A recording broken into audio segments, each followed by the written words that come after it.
We are live. Got Yeah. it. So what's the update then on what's going on? The ad story. Yeah. Um, so they turned back our ads back on. Oh, Um, good. Okay. however, however, our we haven't like our CPL went from like, oh man, we're getting calls booked for 200 originally. Now we're getting them booked for like 500. Oh, Yeah, ouch. I know. And so originally, so Marco runs the ads, right? And we did a version 2 of the VSL, and the watch statistics were, it was, the first version is 52% watch time, 20% Right. of people got to the call to action. This one's 48% and 18% got to the call to action. So not a big shift, Yeah, that's not too bad. Yeah. right? It sucked that it's performing worse because it's version 2.0, but regardless, nothing changed with the targeting, and nothing in the funnel really changed besides the VSL. And we were still split testing both. And yeah, we're just like not getting calls booked. Like we were getting on average nine calls per day, and now we're getting 3 for the 3 sales reps, so 1 each basically. And I just spent the past 90 minutes with Marco and our operations manager trying to understand what's going on and try to figure this out, and we have no idea what's I going mean, on, what to do you have do. enough do you have enough data though? Is it maybe like how many calls do you have booked since you turned back on the ads? So we've had about, I don't know, this past week, so I'm gonna guesstimate, like we've had about 14 calls booked this past week. Okay. I mean, that's it's still within the realm of But possibility that it's just a we fluke. the first couple of days, like the Yeah. ads weren't performing as well. Like our return has been doubled. Like the number of the money per call doubled, and so Yeah. Marco's freaking out, and so we like increased the ad spend by like 30 to 40% to make it like $1,000 a day. And like yesterday, we spent $1,000 and get any calls booked. Oh wow. Yeah. But And that can just be a fluctuation that but it's been a week, yeah. since we got our ads turned back on, and so like the only thing I can think of, like I know Facebook has to relearn your audience, but like Google doesn't, right? Like, so we don't know like logically what's going on, like because ideally Yeah. we have 100 customers and over 100 customers in the program, so we know if it gets in front of the right eyeballs, Right. they want to get on a call. So like what changed here? We don't know. Hmm. Yeah, I mean, there might be something that, I mean, Google might have some kind of, because you have a new Google account or it's the same account got reinstated. Same account. And so here's the theory, the most, what's is it, what's that effect called? Like the simplest answer is usually the right one. What's that Right. effect? The Occam's razor. yeah, yeah. So that theory is that like we know YouTube is focusing more on like larger brands, right? And direct response marketing they're not liking because people complain about that kind of those advertising. So like we think that they're changing the algorithm to like hurt smaller businesses and to basically like help like the bigger brands who spend more money. And that's like the most obvious answer. So that's happening overnight like this? So they're taking away keyword search in 2 months, but like who knows that they probably already made some changes to affect it that we don't even know about. They're So taking away keyword search completely no, I think that mainly from I you. don't know the exact details of it. I just know Yeah. that like Marcus shared the screenshot that the language they use is specific keywords that are targeted towards audiences that are the clients are vulnerable, the prospects are vulnerable. Oh, yeah, So like, yeah. targeting someone who wants to save their marriage, they're in a vulnerable position. So we're taking advantage of that. So stuff like that. Yeah. That's weird. I mean, that's what all advertising is ever based on, like buyer beware, Like, right? everyone has a pain point. Even if like, oh, I'm not high status enough, so I want to buy this Cadillac. You know what I mean? It's like, I want to buy the Cadillac because it looks nice in the comfortable seats. I know you want fucking status, right? So it's like, I don't know, man. It's frustrating, but like, what's in our control? What can we do about it? And so Yeah. it's like, Yeah. try to pump organic content more, maybe put more money into Facebook ads, improve the funnel. And Marco's trying to get on a call with like like if you guys know like someone who might diagnose this issue, know what's going on, we would love to have that contact if that's possible, but we don't know. It's frustrating. What about the close rate for the guys that you are booking? Is that Yeah, our staying the same? close rates, yeah, it's pretty good, but like, but the lead quality has gone down a little bit Yeah. in this past week too. So I just think it's not getting in front of the right eyeballs, and yeah, and we didn't change anything. So the only answer is that Google had to change something. If you look back at your old ad data though, before the account was banned, was there ever any periods of time where the cost per lead per call booked was around that 500? Like, did it? Because what I'm thinking is that it might. I mean, it could be that the algorithms changed. It could be, but it could also just be a fluctuation. It could also just be random chance, because with 14 calls booked, if we were to put that into a statistical significance calculator, I think considering that, what's the click to call book ratio? Like, what percentage of clicks book a call? I don't have that data for me. Sorry. Okay. Get that, but Or what But you percent of could- leads book a call? Yeah. yeah, I don't have that. Yeah, I don't have. But if you punch those numbers in, you could kind of figure out if it's statistically significant. Because everything is a probability, right? There's probably a 1% probability that in any particular week your cost per call could be $3,000. It's probably really low, right? But hey, if you do it 100 times, one time it's going to happen that way, right? So I'm just saying, like, you may be jumping the gun. It may be just a random fluke, or you in another week or two, you could definitely know a lot more whether or not that's the case. Yeah, and that's why we're not taking drastic measures. Like, we're increasing the ad spend, which will help us get more data, right? But like, other than that, we're not like shutting off audiences or stuff like that. But yeah, that's a good point. I did think of that, and it could be random chance, because who knows, right? And like, maybe it's like a possible variable is like, maybe around holiday, people subconsciously like, no, I want to stay with my family, and like the wives are like, that normally would pull away, like, I'm gonna get through the holidays with my husband, and then I'll make it a big deal. Like, that could be a reason for all we know. Yeah, it's cuffing season, so it's called cuffing season. Yeah. So yeah, man, like, who knows? Like, I guarantee maybe like come January, like, huge breakup. Like, wives are like, New Year, like, fuck this, I'm out. Do you have data from last year? Were you running ads that like around this time? This Yeah, offer we've okay. only been doing for like 3 months, John. Yeah.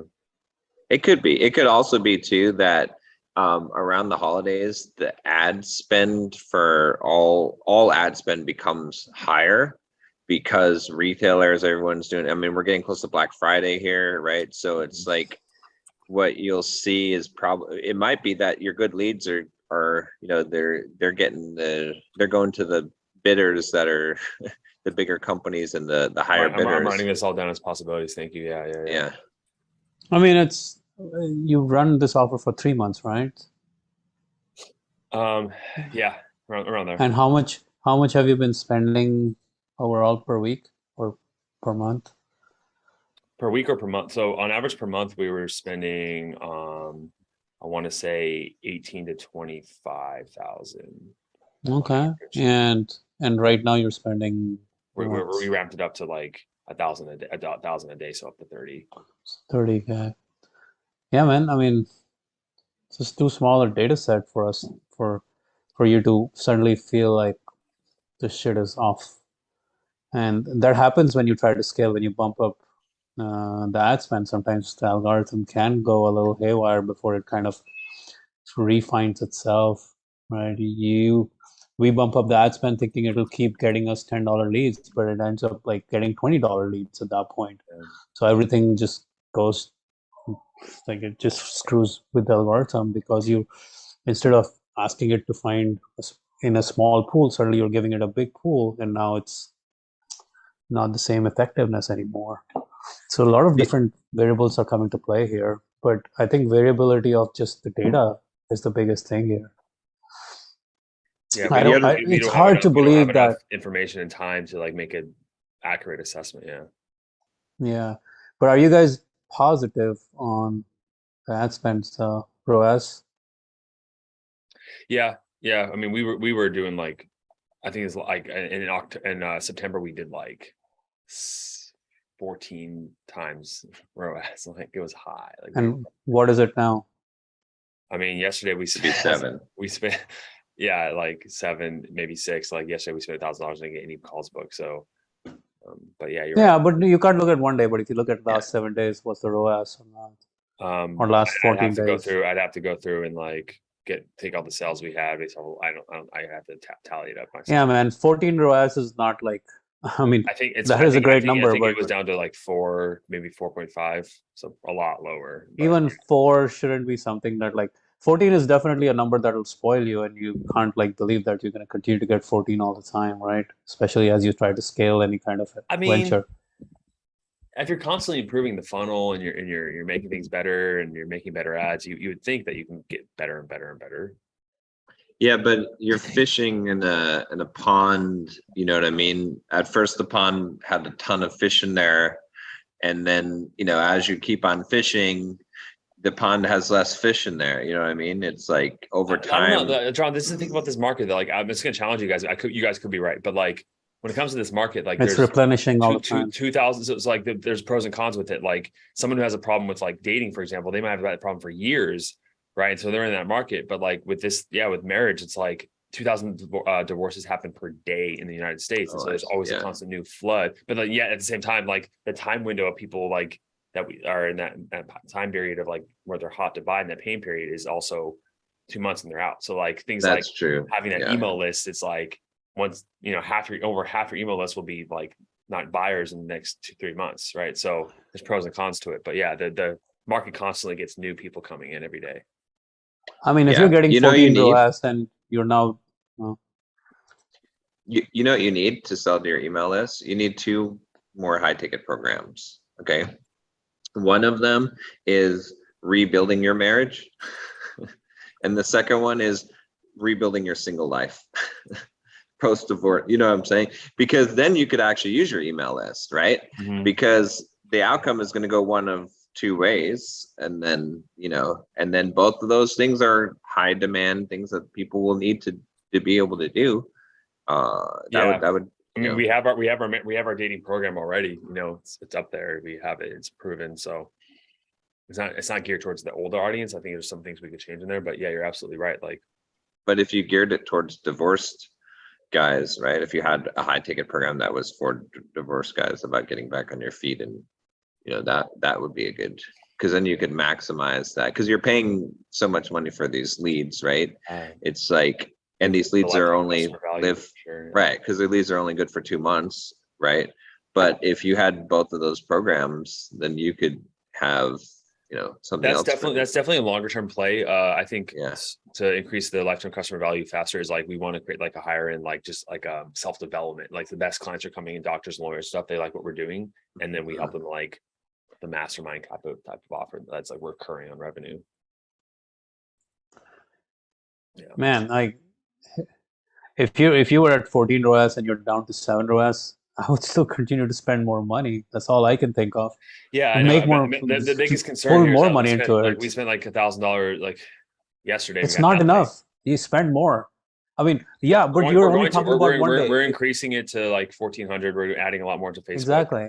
That's what I would think. Like at this ROAS, it doesn't even matter. Like this is so small. Like it's stinky little things. Yeah, it doesn't matter. Like you went down from 14 ROAS to 7 or 6 or 5. Boo hoo. Nobody cares. Keep putting more money into it till you keep get down to maybe 2.5 ROAS or 2 ROAS, and then when profitability becomes a problem, then you worry about these things. Right now, I think you should be spending more money rather than worrying about not spending more. Yeah. Yeah, I agree with that. The other thing you could do too is you could chunk it, because right now you're looking at cost per call. But if you looked at it cost per 10 calls booked, it would be a less jumpy number, right? Because you'd be grouping those up, More like smoothing out the curve. Mm-hmm. Mm-hmm. Yeah. And besides that, like getting more data, spending more money on ads, like adjacent to that, getting more leads in. Do you guys have any ideas? I mean, pumping organic is an idea. Outbound. We had a couple other ideas, but is there anything that comes up in your guys' mind? Shit, man, I don't even think pumping organic makes any sense right now. With the kind of ROAS you're getting, you should be pumping out more ads and Well, Yeah. more copy angles, some more creative, more whatever you can do. Like that ROAS, man, I would just go to town figuring this shit out all the way. I mean, if I I wouldn't worry had, about new angles. I wouldn't worry about new channels. When one channel is yeah, working, just go all whole hog on it. if I had 3x ROAS, I would be spending as much money as I could max my credit card out to. Exactly. That's what, yeah, exactly. I mean, Same, same, same. I would like slowly ramp it up just to make sure that it doesn't suddenly drop to like 0.5%, and then here. Yeah. But I would be spending as much money as I possibly could on that. Yeah, you keep spending money and you keep like you will pump out creative like madman. That's what happens when you start spending more and more so money. just more angles on ads. It's like just pump all Yeah. the energy. Yeah, Yeah, and your ads will fatigue too. So that might be another problem. I don't know what your CPMs and CTRs are looking like, but if your ads are fatiguing, that's going to cause So a problem. that's the So thing. That's the thing, man. Is like all the numbers with like the conversions of like the leads and opt-in and everything, like they're pretty much all the same. And the watch time of the VSL is the same. So it's like the numbers haven't so really the changed as far as the so the conversion. only thing that's changed is the number of calls booked. Yeah. Yeah, man, that's just an anomaly. And yeah, that's just a statistical significant insignificant or a problem with statistical significance there, not anything else. Because if all the other numbers are same and you're just getting less calls booked, you couldn't argue against that more than significance of numbers. But shit, yeah, man, spend more and write more. Like spend all your time. Like I would do more creative. That's what I would do. I would spend all day yeah. thinking about new angles, creatives. If you look at Ty Lopez's like ad account, like someone showed me the data one time. They had so many ads going on, but they finally found one ad that literally spent like 100x more than everything else. But finding that one ad that just literally takes, that becomes the zeitgeist, that can take a lot of effort. Like they were pumping out like 10, 20, 30 new ads a day. And if you look at anyone who's spending big money, you can usually tell how much money someone's spending by how many ads they're pumping out every week or like how many ads total they're putting out there. Because the more money you're going to spend, the more creative you'll need because you're going to exhaust the market very quickly with the creatives you're putting out. So you will need to create more. You'll need. So I would spend more time on copy and angles and creative. That's all I would do all day long. Noted. Noted. Yeah. There's a good book too, if you haven't read Thinking Fast and Slow by Daniel Kahneman. Daniel Yeah, Kahneman. I read it like back in like undergrad, Yeah. but I just re-downloaded it to listen to it again. That book shifted a lot of my thinking because then I started to realize it's like if something has a 0.1% chance, it's 1 in 1,000, someone's gonna hit it, like it's a very astronomical like in our mind, but it's not really, it's 1 in 1,000, and when you get hit by it, you do something 1,000 times, you're going to have a pretty good chance that that's going to happen. So like everything kind of falls into those distribution curves, and so you have to really like look at, do I have enough data to make an assumption? There was this. Remember, John, I sent you this Hormozy podcast episode with some guy, what Dan Henry. Mm. Remember, they were talking about the volume of creative.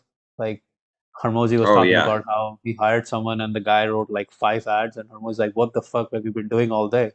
5 ads? yeah, You should have written 50 ads by this time." Like, or some ridiculous number like yeah, that. it It was was like, crazy. Yeah, dude, just freaking like go crazy on crazy town on like writing more creative, putting out more and more creative. yeah, That's what I would be thinking about right now. yeah. You've kind of got a machine that like you put in $1 and then it pumps out 7, and you're like, well, but is there a better machine? It's like no, just keep feeding dollars into that damn machine, right? I mean, at some Yeah. point, yeah, it's not gonna, but yeah. So I think thinking about any other kind of channel doesn't even make sense based on that.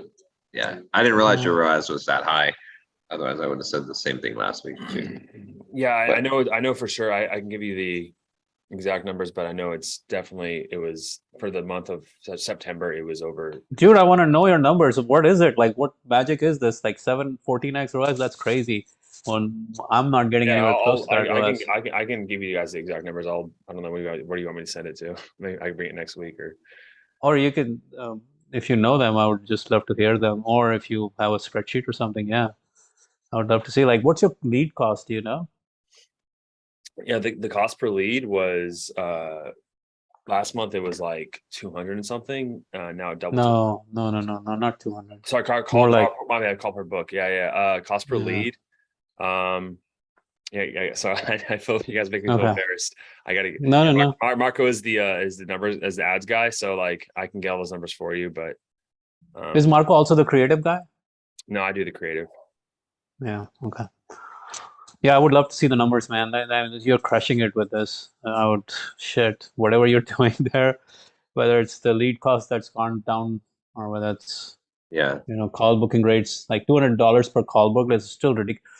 I mean, seriously, is it per show up or is it just booked? Booked. $200. Booked. Yeah, Okay, no so shows show up is like no shows 300. no shows have been an issue for us. So show up is like 300. Yeah, I mean, And what's your for this month, it's a little bit more.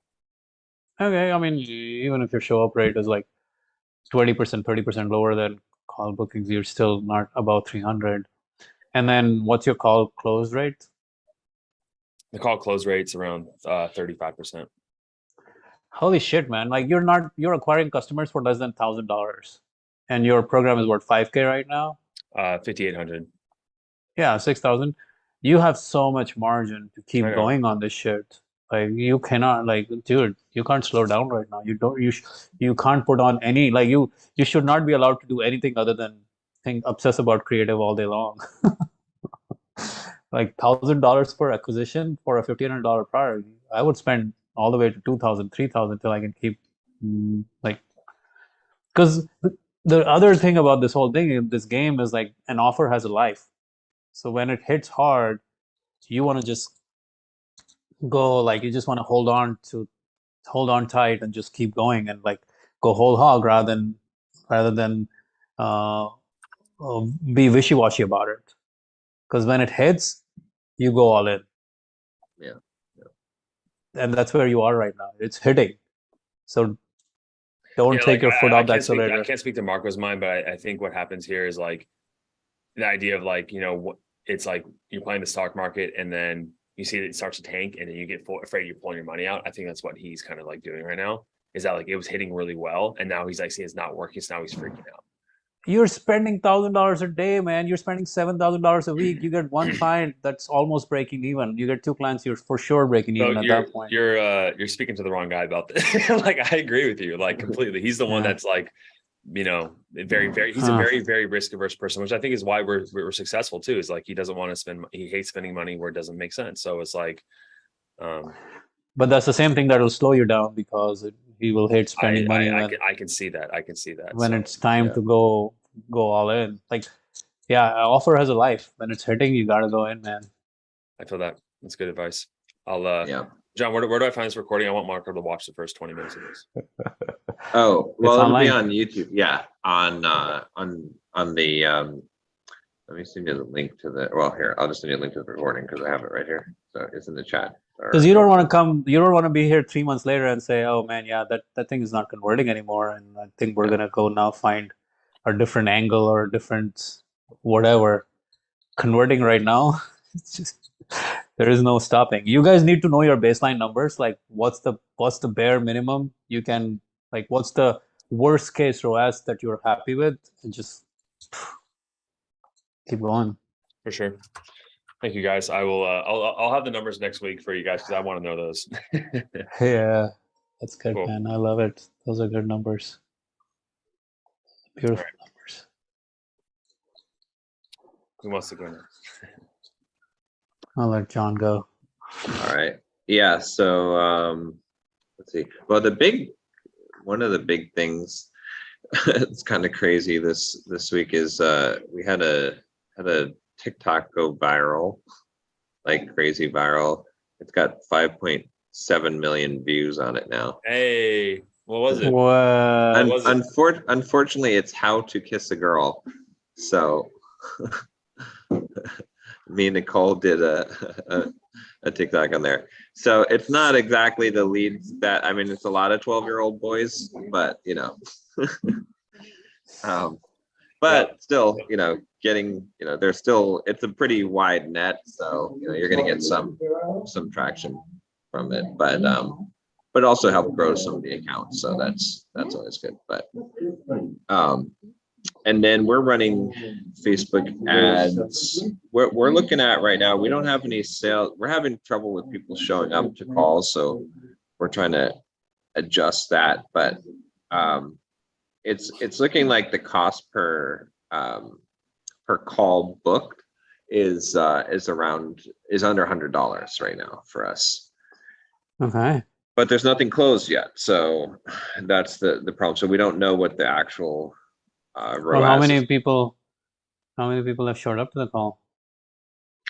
That I'm not entirely sure. I need to get the data on that. Some of it's also booked for like this weekend and stuff, but what I see in the spreadsheet is that there's like how many people that booked calls. It's like 10 people that booked calls, and I know that the first few were no shows or reschedules. So there's some calls that are booked. There's one was booked for today and one for Sunday. So out of those 10, so we don't have a lot of data yet at this point either. So, but I mean, the cost per call booked looks really good. As long as we can get decent close, and we got brand new sales guys that are being trained. So I think if we can get a couple of closes in here, then we'll have some real good numbers to know where we're standing. But it looks like, based on the cost per call booked, I feel like that's the main thing that I'm concerned about is if we can book calls and we're getting qualified leads, then working out the details of closing the calls and getting the show ups is not as difficult, and if we're able to do that for under $100, with the 5K program, yeah, I think there should be no problem in getting a return on this. So Yeah, cost per call book for $100 is really good, man.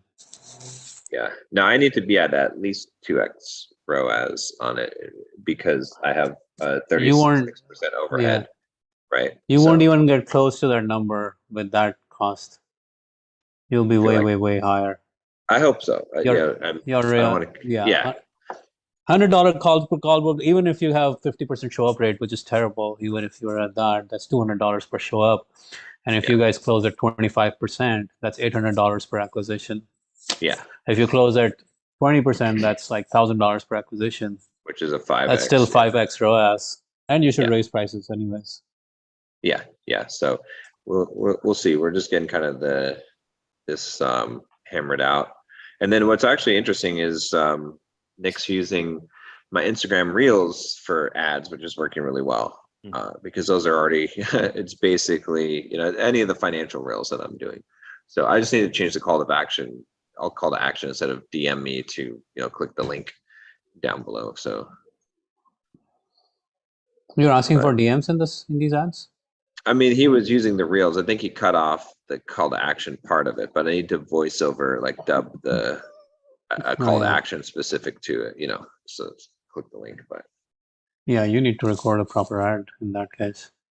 Yeah, I've got a few that I recorded, just like straight up ads for it that he used, but I think he's been testing them against the Reels because the nice thing about using the Reels, which is pretty smart strategy, is that we can already see how the Reels perform in general for free, right?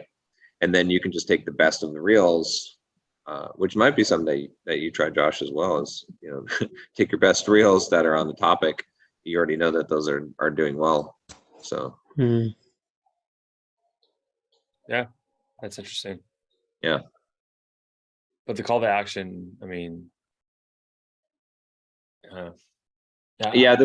the way we're going to do the call to action thing is we're going to have it so that at the end of the reel, just have like a slide with text on the screen and then my voice saying, click the link down below instead of what normally was at the end of the reel was DM me the word freedom.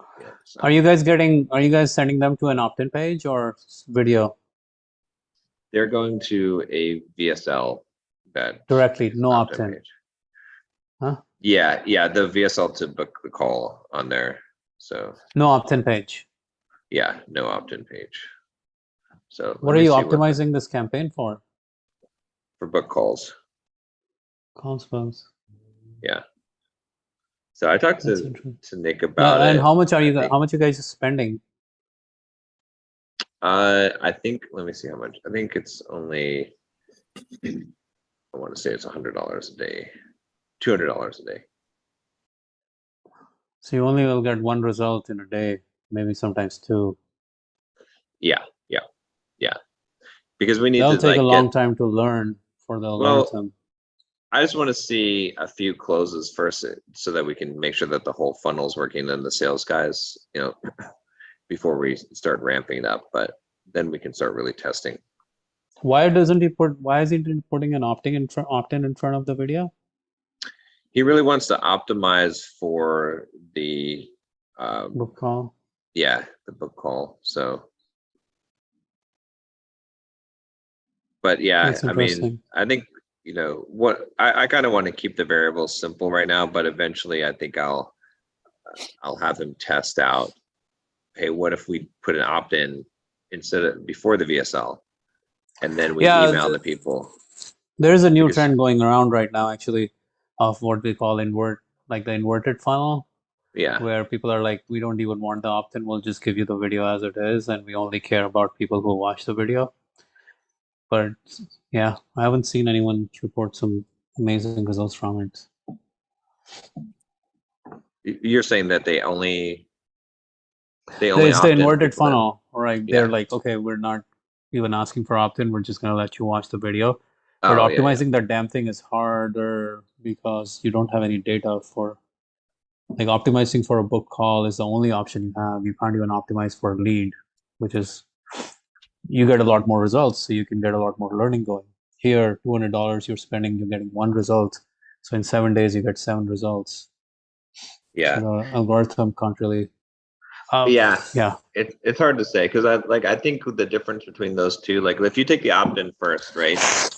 You're relying on, you're asking for a greater amount of trust before you've done anything, right? Just from the ad. So you're going to lose some people that are not going to give their email address because they don't have any level of trust. If you do the VSL first, then you're able to like take skeptical people and hopefully build some trust before you.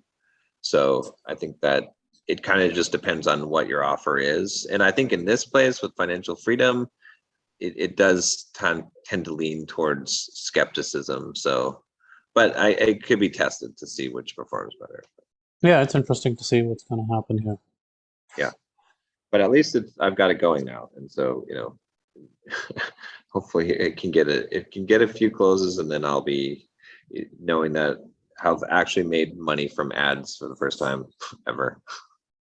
So Yeah, I mean, listening to Josh's numbers, I'm like, shit, I should stop running all ads to like my focus blocks webinar and just optimize my quantum lead funnel, because we've been making some good sales on the quantum lead funnel, like selling annual packages on from ads. I'm like, why bother selling focus blocks? It just is such a freaking, it's work selling from a webinar right now, no yeah, Yeah, matter man. what. I was rereading this book called The One Page Marketing Plan, and he mentioned the Pareto's Principle, and I was like, I haven't thought of that Pareto's Principle applied to the business in a while.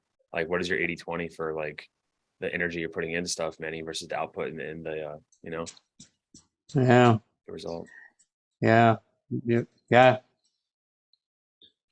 Well, it'll come to mind, I guess, once John is done. But yeah. yeah. I think that's pretty much all the things that I've got. I'm trying to think if there's anything else really. I've been traveling, so I'm here with at my parents' house because my mom is kind of on her last days here. But yes, I haven't had a lot of work I've been doing, but just keeping up with that. If there's anything else that was really that's it. I mean, I'm working on, like, I've got all the camera equipment. I've got like $6,000 worth of equipment, so I'm gonna be revamping the entire video process. It's kind of interesting, actually. One of my coaching clients, Captain Sinbad Nikhil, he is doing YouTube coaching. I got him to do a high ticket offer, which is great. Now when he started working with me, he was making 10K a month. Now he's making like 100K a month. So he's pretty happy because we're selling the high ticket YouTube coaching now for him. Good for But him. That's yeah, awesome. but he had one coaching client of his that the dude, like, it's so crazy. The dude was making YouTube videos and getting 300-400 views per video. Like, he had 100 subscribers on his channel, right? Nikhil helped him with his first video that Nikhil coached him on, and Nikhil edited it for him, right? You know, just like it was a high ticket, like a very high ticket coaching, kind of more of a done for you, but work with you type of thing. And then that first video that they published after Nikhil helped him with it got 400,000 views. So I told Nikhil, I was like, that's some skill. This is the best testimonial ever. I was like, and if you can get one or two more of these, and then he uses that video, like testimonial, as a video for his channel to promote the course even more. Exactly. Because it's like, I'm like, shoot, that video alone, like that result alone, you can raise your prices like that. What is he charging for his YouTube offer? I think right now it's like the base is like around like 5K, and then there's a 15K kind of more of the one-on-one coaching offer. So, but yeah, that's just insane results. That's just like, and it's so easily provable. Like you can literally look at the guy's channel and see his videos and see the difference and see what happened. So it's pretty crazy. So yeah, that's pretty much it for me. That's good stuff. We could spend our rest of our time talking about a specific topic. We could brainstorm on that. Yeah. What's on top of mind for me is like marketing strategy, like the overall strategy of marketing, instead of like, just like, oh, I'm going to make this ad, I'm going to do this thing, I'm like going to advertise, I'm going to promote, I'm going to brand. It's like, what's your overall guys' marketing strategy? And that's because I'm trying to just get better at it. Because obviously, like, I think our service, like my expertise is like service fulfillment, like the core, like I'm, the therapist, like that's my background. Like I'm confident helping men get results, transform their lives. Like Marco is more that like operation side. So I feel like the area we can improve on the business on the most is like client acquisition. But like, I'm trying to figure out, like, I think, so one of the ideas that came up to me is like, I'm rereading the 22 Immutable Laws of Marketing, right? And one of the things I forgot about, it was like there's two things that already stuck out. It's like, marketing is perception, not product. Right. And then also like, it's better to be different than the best, because everyone says they're the best. Right. And so like, it's kind of white noise. And so I'm trying to figure out, like, as far as our offer, like I was asking myself the question last night, if someone asked me, how is your offer different than your competitors? It's like, I can only speak to like how the product is different, but that's not, that's behind closed doors. They don't give a shit. Like I got to be different before then. And I couldn't answer that question. So I'm like, fuck, like I don't know how I'm different based off of, what we offer. So than our competitors. And so that's like something I really need to focus on personally. Yeah. You need a novel approach. Well, or do you? Because of the numbers, because of the numbers. Yeah, exactly. Well, yeah.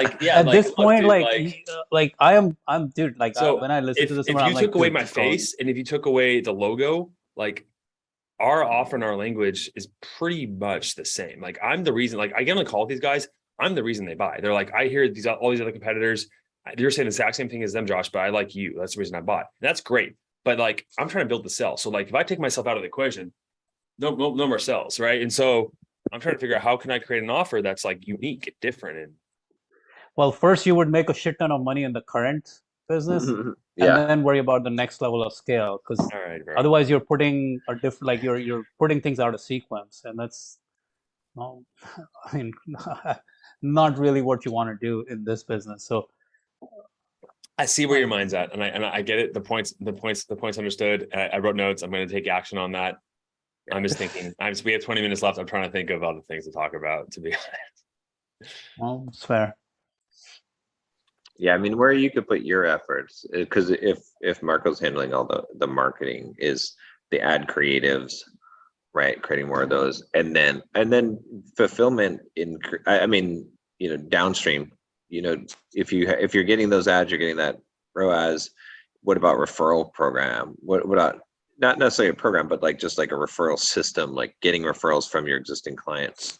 Because if you save someone's marriage and you ask them, will you give me you remind them to refer you, I think they're gonna, and I think that's a pretty fantastic thing that it's like, and I think honestly, John, where we're at right now, like it's 3 months old, like a lot of these marriages, they're improving. A lot of them are, and the guys are getting results and they're seeing the process, like why they got to become better men. But like, I think the average turnaround for a marriage and other programs from what I've seen from our competitors, it takes like 6 months to get to like a really solid testimony where a guy's like, okay, my marriage is turned around. And so like, I think it's going to happen over time because of the quality of our product. But as another avenue, we were thinking about like reaching out to like couples therapists and saying, because like a lot, what we're trained as therapists is like, they're trained as therapists to give additional services if needed, right? So like, if I can create relationships with therapists saying, hey, like, we help specifically the men in the relationship. So like, can you if you want to refer the men to our program, help them individually, we think that's a really good idea. So we're going to try testing that out as well. That's good. Yeah. My only concern is that like, I know if most often the woman if the woman's the one initiating the counseling, the man's going to be like a really bad potential lead because he won't want to work in the marriage. He doesn't see the problem, or he's like narcissistic or all these things. So like he wouldn't actually be a good quality client for the program, but we'll see. We'll have to test it. That's my hypothesis though. Yeah. One thing I learned this week, I mean, related to marketing is, just by having that video go viral, it reinforced something that I forgot about, which was that simple, basic, stupid, right? So basically, you create this content sometimes, even marketing, whether it be ads or whatever, that you're trying to be sophisticated and teach someone something really, at the level that you're at or where you think that they should be. But a majority of your market and audience is completely uneducated and just needs a very, very basic. That's why it's like I did all these, because I'm looking at, okay, I'm doing all these really good videos, right? And then it's like how to kiss a girl. It's like millions of views, right? And it's like, did people not know this? This is basic, simple, so I've been thinking about this a lot and like, okay, how can I shift all my content? Like when I create content, how can I make it like that dumb of an audience, right? That's like, just how to do something really, really basic. That's what most people are looking for. We kind of assume, I think, that the audience is smarter than they actually are. Yeah, that's a cognitive bias. I always forget the names of these cognitive biases, but I know it is one. Yes.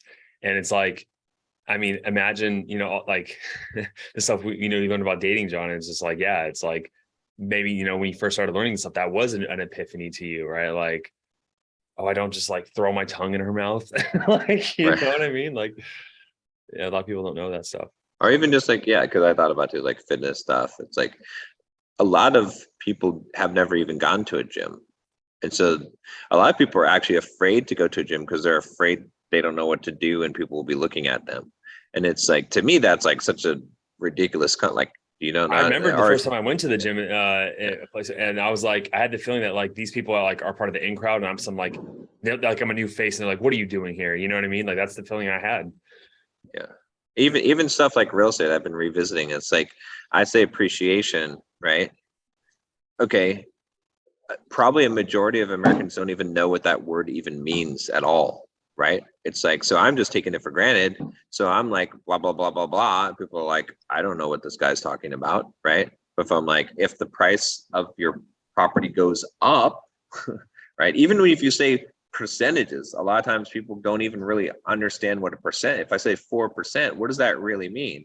I think you ask the average Joe off the street, it's like, what is, if something's $100,000 and it goes up 4%, what is the answer? They're not going to know the answer. They're not going to say, I mean, like that's something that I would take for granted. Again, obviously those aren't always the. So let's test this, John. Like let's I'm gonna make. I was gonna make a new batch of shorts. Like I was gonna script them out. I'm gonna make really stupid, simple, dumb, copy and see how they perform. So yeah. So I wanted to ask, talk about one thing.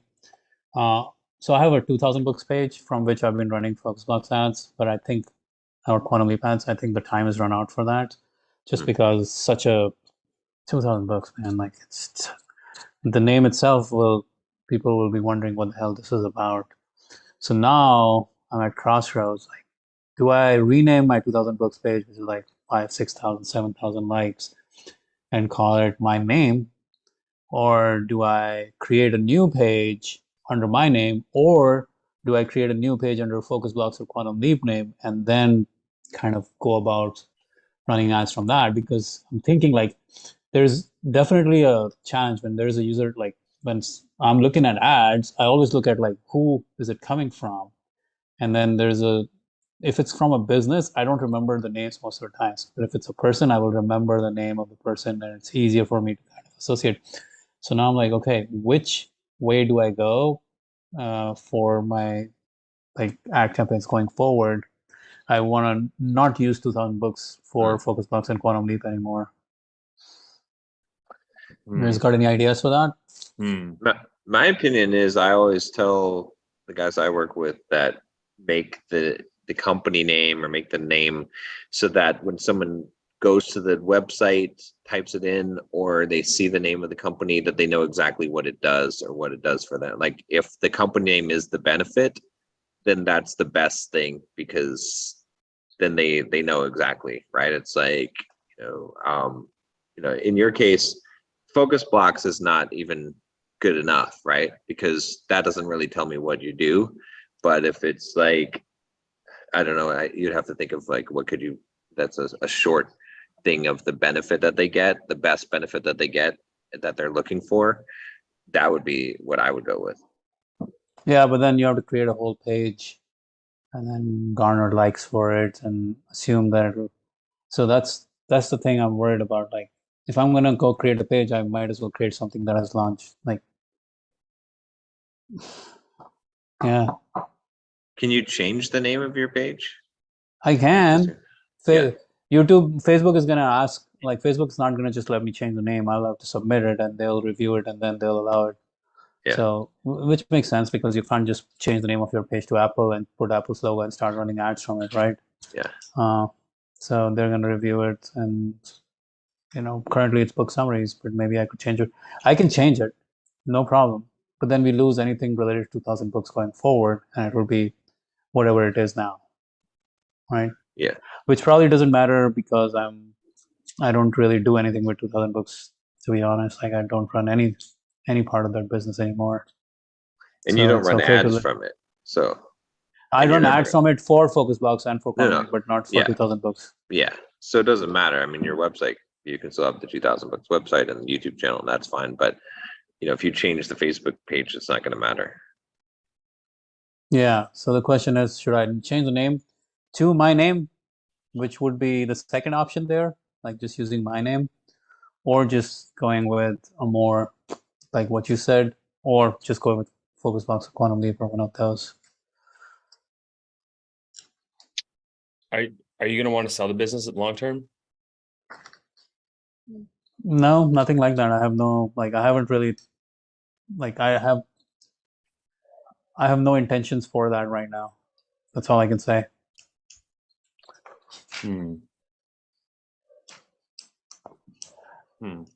But that wouldn't really stop me from going one way or other, to be honest, because my products are totally separate from me. Yeah. Right. The products have nothing to do with me. Like, yeah, the marketing can be a phase. Marketing can be done through different mechanisms. I can have my name for a while and then switch it out with another name, and nothing would change in the product. So sorry, what maybe you said this. What prompted this like decision? Quite a few people have been like on my case. Some of my good friends, Antonio being one of them, Wesley, they are like, dude, when I look at your ad, when I see your ad, suddenly I have a double take. I'm like, why 2000 books? What's going on? Like it doesn't rhyme, it doesn't align. And then they're like, so I get it. And on the same on the back end also, I'm actually going through a whole overhaul of our complete website and stuff. So I'm separating this Focus Box business from 2000 books, like putting it all together, because so far it's been hosted on 2000books.com. Like everything is on 2000books.com, even the members area is on 2000 books, and it just is not gonna cut it anymore. We just need to separate it all out. So I figured I'll separate out all the way, links, hosting, like not hosting like hosting website, but just like website name and domain name and all the way to Facebook page and all that, just to create more synchronicity, more streamlining, and that should help with our ad costs, help with like sales cycles and all of those things as well, because there's more clarity in the name and in the more alignment from the time they meet us all the way to the time of buy a product. Mhm. So that's what's causing this. Yeah, I mean, I still think that the most effective thing you can do is make it so that the name of the actual company or page sells the product as well.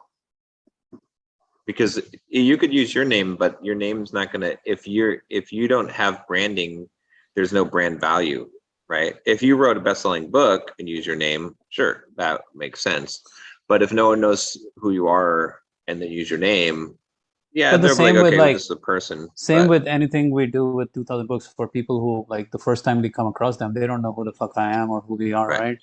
And they're just gonna assume this just random dude. Like they have no idea until they read the ad, and then they get interested, and then maybe they move forward. right, right. But the good thing about name is you remember names. You don't remember business names most of the times until much, much, much later. Yeah, You can do the experiment yourself when you're scrolling through Instagram or Facebook for the next few days. Do this experiment. Look at ads and look at the yeah, names they're coming from, and then look at business names they're coming from. You'll quickly see you'll remember the person's name, but you won't remember the business name the next day, right. and it won't hit with you. Not to say that I want to do it. I'm just like looking at these options and trying to figure out what is the best way to move forward here. Yeah, yeah. I mean, I always think that doing the name of what you're doing, like the benefit, is always the best route, because it's just you're getting an extra boost of advertising just from that, right? It's Yeah, almost like like a lot of the guys, when I'm helping them with the YouTube channels, I'll tell them to make the name of the YouTube channel such that someone may click the subscribe button before they even watch a video, right? So for example, the example I always use is like, if someone had a YouTube channel that was like ultra running for bodybuilders, right? I would click subscribe before I even watch a video, because I'm like, well, there this is exactly what I want, there's right? only thousand of you guys out there. Yeah. But if it's so, I mean, if you can connect at that, it's just a bonus, right? Like that's the best to me, that it makes the most sense. That's why I think that. I mean, so there's one way to do it too that I've seen some people do, which is their name followed by dash something something. Yeah. So it could be name followed by high performance for entrepreneurs, Mhm. or focus blocks dash high performance for entrepreneurs, something like that. Because now there's more meaning to that name Yeah. compared to just the name itself. Mhm. It's also cool. Like, I mean, if you call it high performance entrepreneurs, then you're narrowing down the scope. So then they're like, it is for me, right? So if someone sees an ad, it's sort of Yeah. like when you start off an ad, it's effective to be like, if you're a high performance entrepreneur looking to double your productivity in the next 5 to 10 days, right? Something like that. But if the name of it is high performance entrepreneurs, it's also selection. Yeah. But So yeah, you maybe you could should have do it your in the name name. dash. Yeah. Maybe do your name dash that, and then that covers both bases. Yeah. That covers both like Focus Blocks and Quantum Leap, because then Quantum Leap is a separate entity by itself right now, and Focus Blocks is a separate entity. Even Yeah. though Focus Quantum Leap is like this next level of Focus Blocks, it's still got carry over. Like if we just use Focus Blocks, then Focus Blocks becomes the name of the company and the brand and the page and all of those things. Like the best company name that I know of is Digital Marketer. Is Right. it though?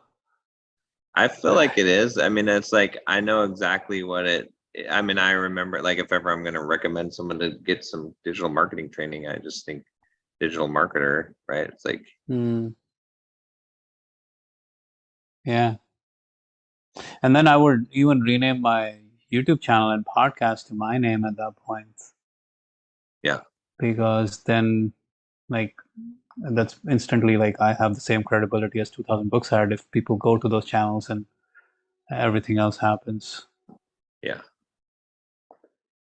Um, But again, I would still name those high performance entrepreneurs or something like that too, because again, when people see it, if you look at a podcast and it's the Manny Vibe podcast versus it's the high performance entrepreneur podcast, which one are you going to go and listen to, right? yeah.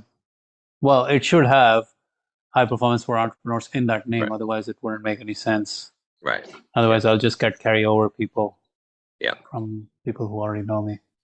Yeah. Mhm. So should I actually go through the process of renaming my YouTube channel too?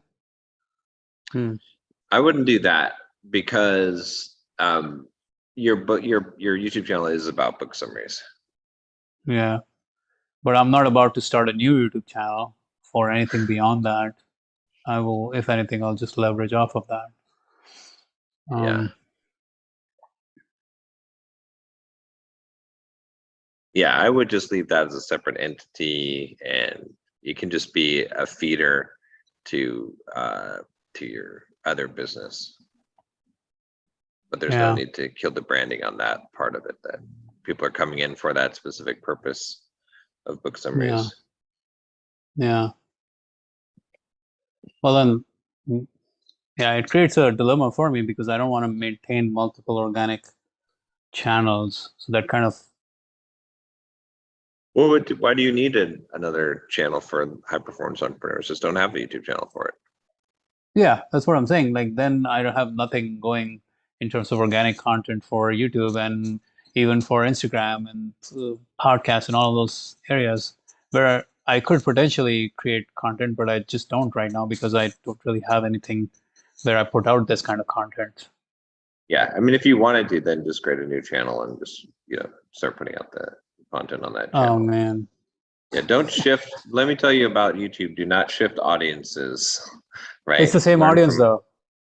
It's book summaries for entrepreneurs, and now it's like high performance for entrepreneurs. So It's not the same audience though, because it's like YouTube is like, these are people who watch book summaries. sure, It's not, you're right. so then when they start getting videos that are not book summaries, they'll be like, I'll show you guys. I have a meeting. Sorry, it's 10. yeah. All right. See you guys. But yeah, you know what I mean? Like they'll get confused there. I should probably get going too, but Yeah, yeah, I would just start a new channel if you're gonna create organic content. I'm not gonna start a new channel. Yeah, I don't think there's a need to. I really don't get the paid advertising work. So Yeah. I mean, I'm happy with paid advertising right now. Not happy, but always, yeah, happy but not happy, kind of. yeah. Yeah. But there's no way I would start a new channel. But I should rename my Instagram to my name, maybe. Yeah, I think so.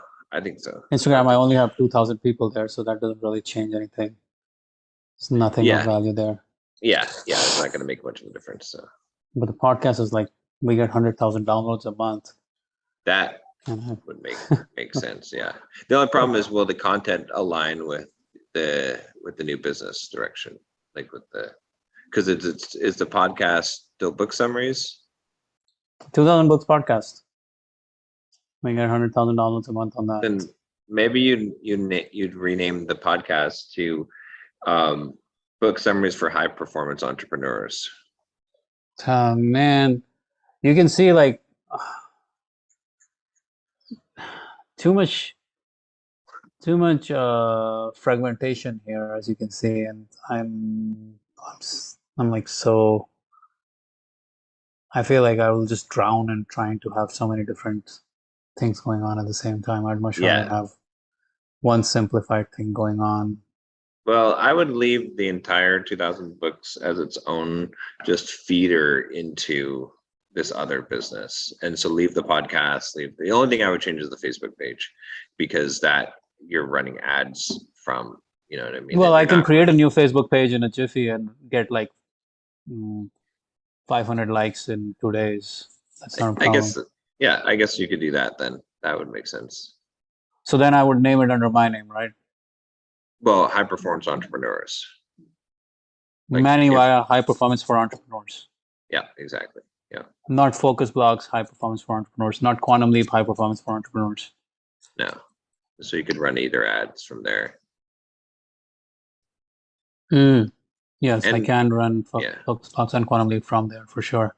yeah, Unless there was an umbrella brand above that. But I think just running from my name is probably the easier route. yeah. Yeah. Well, we didn't get to talk, but I'm sorry about your mom, man. Like you're in Tampa now. Well, we don't have to talk about it publicly, but yeah, Yeah. I'm sorry. Yeah. Thanks. But yeah, we'll talk about it more. But Yeah. later. All right. Cool, man. Here's to yeah. you getting 14x ROAS. Yeah. I can only hope. I mean, shit. If you had a $300 call and you made $4,200, that's 14. Yeah, whatever, man. That's Yeah, good numbers, I think. I'm we'll pretty see sure if you guys can hit those. I think so. Yeah. Yeah. All right, buddy.